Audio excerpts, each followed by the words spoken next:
Cancer ഒക്കെ ബുദ്ധിമുട്ടുന്ന എല്ലാവരോടും എനിക്ക് പറയാനുള്ള കാര്യം ഇത്രയാണ്. നമ്മള് നമ്മുടെ ഫ്യൂച്ചറിനെ കുറിച്ച് നമ്മൾ ആ ഒരു ടൈമിൽ ചിന്തിക്കാതിരിക്കുക. ഫ്യൂച്ചർ എന്തോ ആയിക്കോട്ടെ, നമ്മുടെ പ്രസന്റ് നമ്മൾ സന്തോഷമായിട്ടിരിക്കുക. നമ്മളുടെ വേദനകളൊക്കെ കാണും. നമുക്ക് മെഡിസിനും ഫെസിലിറ്റി എല്ലാം ഇപ്പൊ അവൈലബിൾ ആണ്. അപ്പൊ നമ്മൾ പോസിറ്റീവായിട്ടിരിക്കുക.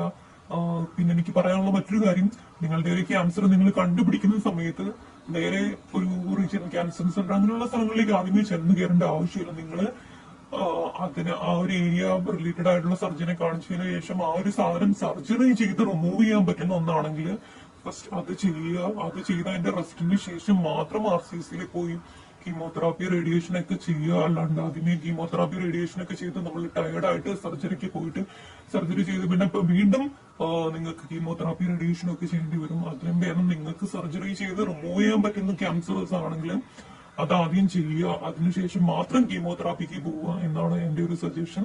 പിന്നെ നമ്മൾ പോസിറ്റീവ് ആയിട്ടിരിക്കുക, ഹാപ്പി ആയിട്ടിരിക്കുക. നമുക്ക് ദേഷ്യങ്ങളും വിഷമങ്ങളും പല മാനസികമായിട്ടുള്ള കാര്യങ്ങൾ വരും.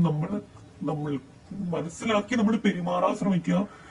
നമ്മൾ പോസിറ്റീവ് ആയിട്ടിരിക്കുക. നമ്മൾക്ക് രക്ഷപ്പെടണം എന്നുള്ളൊരു മാനസികാവസ്ഥ വിചാരിക്കുക. ദൈവത്തിലേക്ക് വിശ്വസിക്കുന്ന സമയത്ത് നമുക്ക് ഹോപ്പ് കൈവിടാതിരിക്കുക. എല്ലാം ശരിയാവും. ഓക്കെ, അപ്പം താങ്ക് യു സോ മച്ച്.